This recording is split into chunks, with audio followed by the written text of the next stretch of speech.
শংকৰদেৱ কলাক্ষেত্ৰ সমাজ আৰু অসমৰ 12খন বিশ্ববিদ্যালয়ৰ মাজত এক কালচাৰেল মেপিঙৰ বুজাবুজি চুক্তি স্বাক্ষৰ হৈছে আৰু এই স্বাক্ষৰ অনুষ্ঠানত উপস্থিত থাকে অসমৰ সাংস্কৃতিক মন্ত্ৰী বিমল বৰাৰ লগতে 12খন বিশ্ববিদ্যালয়ৰ প্ৰতিনিধি তেওঁলোক আহে আৰু তেওঁলোকে চুক্তি কৰে আৰু এই চুক্তিৰ জৰিয়তে অসমৰ যি ঐতিহ্য কলা সংস্কৃতি বিশ্ব দৰবাৰত প্ৰতিষ্ঠিত হ'ব আৰু বিশ্বৰ লোকে জানিব পাৰিব অসমৰ এই কলা সংস্কৃতি যাৰ বাবে চুক্তি স্বাক্ষৰ কৰা হৈছে আৰু 12খন বিশ্ববিদ্যালয়ে কলাক্ষেত্ৰ সমাজক আৰু লগতে অসমৰ সাংস্কৃতিক বিভাগক তেওঁলোকে সমল যোগান ধৰিব তাৰ বাবে তেওঁলোক আহি ইয়াত উপস্থিত হৈছে আৰু ইয়াত কেনে ধৰণৰ পৰিৱেশ হৈছে আমি বিজনেছ নৰ্থ ইষ্টৰ দৰ্শকসকলক দেখুৱাম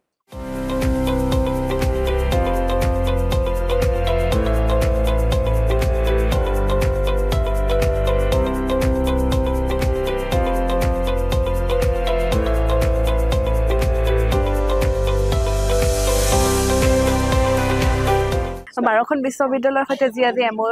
চুক্তি স্বাক্ষৰ হ'ল কি ক'ব আপুনি সাংস্কৃতিক পৰিক্ৰমা মন্ত্ৰী হিচাপে অসমখন বিচিত্ৰতাৰে ভৰপূৰ বিভিন্ন জাতি জনগোষ্ঠীৰ বসতিস্থল ভৌগোলিকভাৱে প্ৰাকৃতিকভাৱে বহু সমলেৰে পৰিপূৰ্ণ ইয়াত বসবাস কৰা বিভিন্ন জাতি জনগোষ্ঠীৰ স্বকীয় ৰীতি নীতি কৃষ্টি সংস্কৃতি পৰম্পৰা খাদ্যাভ্যাস পোচাক পৰিচ্ছদৰ পৰা আৰম্ভ কৰি টেঞ্জিবল ইনটেঞ্জিবল বহু হেৰিটেজেৰে সমৃদ্ধ গতিকে অসমখনক বিশ্ব মঞ্চত বিশ্বৰ পৰিসীমাৰ ভিতৰত সুসংগবদ্ধভাৱে উপস্থাপন কৰাৰ উদ্দেশ্যে আমি এখন কালচাৰেল মেপ নিৰ্মাণ কৰিবৰ কাৰণে উদ্যোগ গ্ৰহণ কৰিছোঁ আৰু সেই মেপ নিৰ্মাণ কৰিবৰ কাৰণে অসম সাংস্কৃতিক পৰিক্ৰমা বিভাগে অসম চৰকাৰৰ কলাক্ষেত্ৰ সমাজক দায়িত্ব অৰ্পণ কৰিছোঁ আৰু কলাক্ষেত্ৰ সমাজে আজি 12খন বিশ্ববিদ্যালয়ৰ লৈ এই প্ৰজেক্টটি এই প্ৰকল্পটি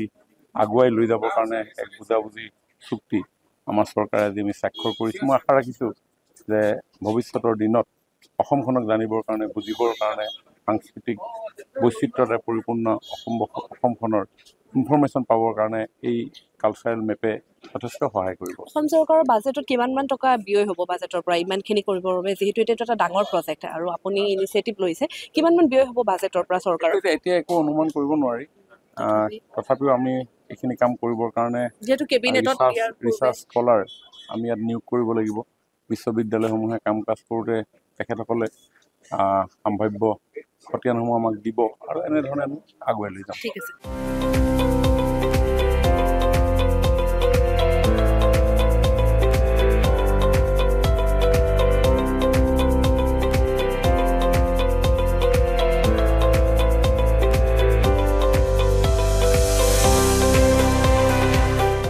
এখন বিশ্ববিদ্যালয়ৰ লগত যি আজি সাইন কৰা হৈছে এটা ঐতিহাসিক পদক্ষেপৰ বাবে আগবাঢ়িছে অসম আৰু ইয়াৰ বাবে ইকনমিক গ্ৰোথৰ কথা যদি আমি স্যাৰ কওঁ ইকনমিক গ্ৰোথ কেনেদৰে হ'ব বুলি ভাবে আপুনি নহয় আমাৰ সকলো সাংস্কৃতিক যি আমাৰ ঐতিহ্য আছে যি ধ্বজা আছে যি পৰম্পৰা আছে এইসমূহৰ লগত অৰ্থনীতিটো প্ৰত্যক্ষভাৱে জড়িত আছে অৰ্থনৈতিক সুচল বা সবল যদি হৈ নাথাকে মানুহবিলাকৰ অভ্যাস চৰ্চা আৰু এইসমূহক আগবঢ়াই নিয়াৰ যিটো মানৱ প্ৰৱণতা সেইটো কোনোবা এখিনিত স্থবিৰ হৈ পৰে সেইকাৰণে আমাৰ উদ্দেশ্যটো হ'ল যে এই যি আমাৰ পৰম্পৰাগত ৰীতি নীতি ঐতিহ্য আমাৰ যিবোৰ সম্পদ আছে সেই সাংস্কৃতিক প্ৰমূল্যৰে ভৰা হওক বা অন্যান্য ধৰণেৰে আমাৰ পুথি পাজি বা আমাৰ যি চিৰাচৰিত আমাৰ যিবোৰ পৰম্পৰা আছে প্ৰতিটো নৃগোষ্ঠীৰ কিয়নো অসমখনটো আপোনালোকে জানে যে বিভিন্ন নৃগোষ্ঠীৰ বাসস্থান গতিকে আমি সেইবোৰক যদি আমি উৎকৰ্ষ সাধন কৰোঁ ইয়াৰ যিবোৰ পৰম্পৰাগত দ্ৰব্য সামগ্ৰী বিভিন্ন সমূহৰ আমি যদি প্ৰসাৰ প্ৰচাৰ কৰোঁ এইবোৰৰ এটা চাহিদা আহিব আৰু তাৰ লগে লগে অৰ্থনৈতিকভাৱেও আমাৰ যিসকল ইয়াৰ প্ৰেক্টিশ্যনাৰ আছে যিসকলে এইসমূহ কাম কৰে এইসমূহৰ লগত জড়িত যিসকল শিল্পী আছে কলা কৌশলী আছে তেখেতসকলৰো এটা উৎসাহ লাভ কৰিব আৰু ইয়াৰ সৈতে জড়িত এই পৰম্পৰাক আগবঢ়াই নিয়াৰ লগতে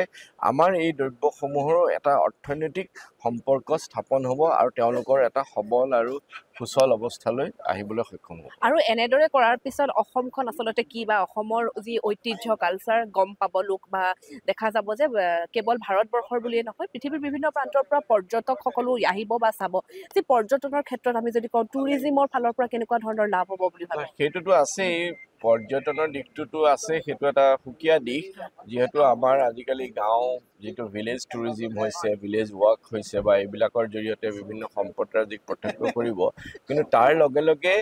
আমাৰ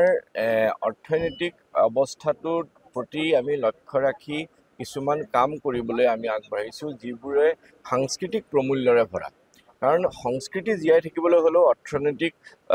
সুচল বা অৰ্থনৈতিক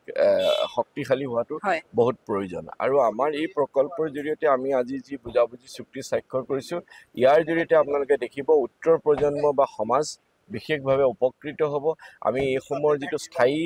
সংৰক্ষণৰ ৰূপ দিম, ইয়াৰ সংবৰ্ধন আৰু ইয়াৰ সম্প্ৰসাৰণৰ জৰিয়তে ইয়াৰ উত্তৰোত্তৰ ইয়াৰ এক গভীৰ প্ৰভাৱ সমাজত পৰিব।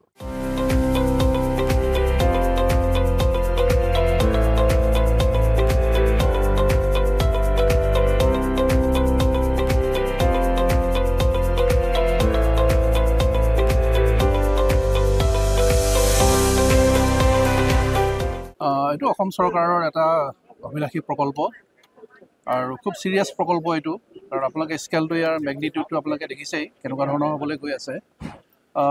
শংকৰদেৱ কলাক্ষেত্ৰক অসম চৰকাৰৰ সাংস্কৃতিক মন্ত্ৰালয়ে এইটো এটা দায়িত্ব দিছে, এটা গুৰু দায়িত্ব দিছে এইটো কৰিবৰ কাৰণে।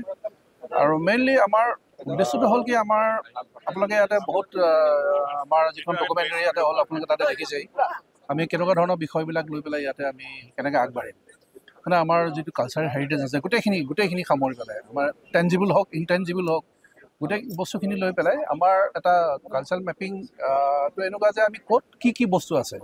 আমি ধৰি ল'লোঁ যে ধেমাজি ডিষ্ট্ৰিক্টত আমি ধৰি ল'লোঁ এখন ডিষ্ট্ৰিক্ট যদি ধৰি লওঁ, ধেমাজি ডিষ্ট্ৰিক্টত কি কালচাৰেল ফৰ্ম আছে, কেনেকুৱা ধৰণৰ ফৰ্ম আছে, তাৰ নাটক কেনেকুৱা, ফ'ক থিয়েটাৰবিলাক কেনেকুৱা, তাৰ মিউজিক কেনেকুৱা, তেওঁলোকৰ যিখিনি সামাজিক যিবিলাক তেওঁলোকৰ যিবিলাক এতিয়া কাম কৰে, এইটো বিয়াখন কেনেকুৱা, জন্ম হ'লে বাচ্চা এটা কেনেকৈ তেওঁলোকে মানে ৰিচুৱেলি কেনেকৈ তেওঁলোকে মানে কামখিনি আগবঢ়াই লৈ যায়, এই গোটেই তেওঁলোকৰ ঘৰৰ ব্যৱস্থা। মানে আমি তাৰমানে মডাৰ্ণ বস্তুটো নহয়, আমি যিটো অৰিজিনেল তেওঁলোকৰ যিটো এথনিচিটি যিটো তেওঁলোকৰ আছিলে অৰিজিনেল, মিচিং সমাজে এতিয়া যেনেকৈ তেওঁলোকে চাংঘৰত থাকে তেনেকুৱা ধৰণৰ আমি মডাৰ্ণ ঘৰ লৈ পেলাই আমি কালচাৰেল মেপিং কৰিবলৈ নাযাওঁ। কিন্তু য'ত আমি দেখিম যে এইবিলাক বস্তু এতিয়াও জীয়াই আছে, সেইখিনি বস্তু চাম, আমি ইয়াৰ ডিফাৰেঞ্চবিলাক চাম। আমি মানে ক'ব বিচাৰিছে যে পুৰণা যিসমূহ ঐতিহ্য আছে পুৰণা ঐতিহ্য সমাজৰ আগত দাঙি ধৰা, মানে আৰু প্ৰিজাৰ্ভ কৰা।